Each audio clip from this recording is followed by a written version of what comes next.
Just if you want a high grade in English literature. Okay, so no matter how English literature paper 1 went, if you want to log in for paper 2, which is on Tuesday, and get a good score, then I suggest you watch this video filled with some of the best key tips and hopefully use it to revise. Hi, I'm Maria. I got 7, 8 and 9 at GCSE and A-level predicted are AAB for Spanish, Chemistry and Maths. So I know paper 1 has passed, but I thought it's about time I post for paper 2. For context, in February of year 11, I was on the 4th in QA English literature, and then I managed to get 52 out of 64 for paper 1 and 100% on paper 2. So for overall, I'm going to focus on an spectacle. So to start, you need to be structuring your paragraphs correctly. You have to stick to PETA ETA CW. That is point, evidence, technique, analysis, explanation, analysis, context, and writer's intentions. And make sure that you're embedding key evidence properly. You're using key vocabulary and phrases. You have a strong thesis point and a conclusion. And you're including historical context. And instead of this shows, you can use this, alludes, connotes, emphasizes, paints, exaggerates, utilizes, embodies, symbolizes, etc. So for part 1, fun spectacles, take notes. It's a political diatribe, it's an anti-war play, it's an economic consequence of capitalism, it's a didactic and morality play, it's a whodunit, and it's allegorical. It is set in 1912, it's written in 1945, which is dramatic irony. Ignorance was one of the society's biggest problems, where greed characterized the social class and created a gap of inequality. Priestley critiqued this and the Edwardian class system very beautifully.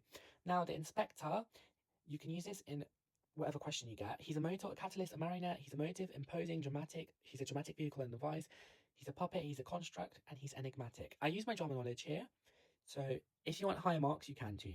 He has an otherworldly nature of character, he has an inscrutable stare, he torments the toxic and corrupt family and pressurizes the atmosphere. He tries to get them to expect responsibility and get them to fall to their demise and downfall. He enters and exits at a higher status, and he has the most authority, even though his class and identity is unknown, as his name is Inspector Ghoul, and that is like a ghoul. He creates an impression of massiveness, solidity, and purposefulness. He is very suspenseful, and before he arrived, the lighting was pink and intimate, and after it was bright and harder. And this shows how he's Priestley's catalyst brought to that household to cast and target them out and expose their actions. This is seen when Priestley's socialist mouthpiece, again, the prophetic inspector, targets the rigid class system with one last final message. They will suffer in fire and blood and anguish. This reveals how repulsive that era was. Toxic capitalist ideology, the aristocrats were kind of luxury and escaped from their moral duties in society, basically, whilst the proletariat suffered in malnourished conditions. It also shows how since the ignorant aristocrats exploited the proletariat within the patriarchal and capitalistic rundown society, for example, the microcosmic Berlic family, them and many other Edwardian families are bound to eternally suffer for their barbaric and reckless morals and values and be damned for their actions and behaviours. And I'm going really fast, but you can just slow it down and make notes. The polysynthetic listing and metaphor and malicious and sinister imagery alludes to the Bible and 7 deadly sins. People were very traditional during that era. The quote, "Each of you helped to kill her," is a semantic field of violent, sinister, and disgraceful imagery and language, such as guilt, suffering, and kill. It shows how, furthermore, the families is a microcosm for believing in a foolishness, hierarchy, and ideology which provokes consistent spread of misery. As we are a collective society with a moral and social conscience, we are implored by Priestley, speaks for the inspector again, his mouthpiece, to indicate that we are all members of one body, we are all intertwined, and that we have to share our suffering. Sheila has developed internally. She was immature at first, but now she's realized that Inspector is handing us the rope to hang ourselves, and that they mustn't try to build a wall, as the Inspector will break it back down again. Priestley targets the Berling family and other members of the Edwardian era, and to an extent, modern families, to promote the need for social change. If we change our hateful actions and dismantle, disintegrate, and distance and remove ourselves from the toxic and hierarchical constructs of this capitalist society, then we can reach an equilibrium and then shift it to lower the amount of suffering and increase the amount of peace.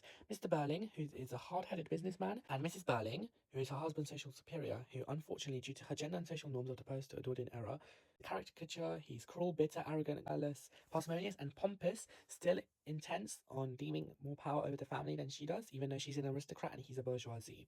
Thousands and thousands is the amount that Mr. Berling is willing to pay. This repetition contrasts the millions and millions of John Smith's and Eva Smith's quote. You can't pay money to fix your mistakes and actions, and there are millions of people suffering, and that is more important to fix and takes priority over someone willing to pay thousands of pounds to hide their wrongdoings. The working class, which is abused by aristocratic misanthropes within the rigid class system. For example, Eva Smith, who is a microcosm, represents how the working class and proletariat are voiceless, malnourished, impoverished. Again, the repetition of millions and millions shows how many are being exploited, untolerated, and indoctrinated, and Priestley calls for social change. Now, for part 2, power and conflict. Memorize 4 to 5 quotes for 5 to key poems. Stick to the key tips that I said before part 1, and part 3. All you need to is to use quotes from the extracts and compare similarities and differences using methods. I know it's like the longest GCSE exam, but you guys just got this. You just have to get through it and keep revising and working hard, and then you can relax, and I know our summers will pay off. If you want me to do other subjects, then let me know.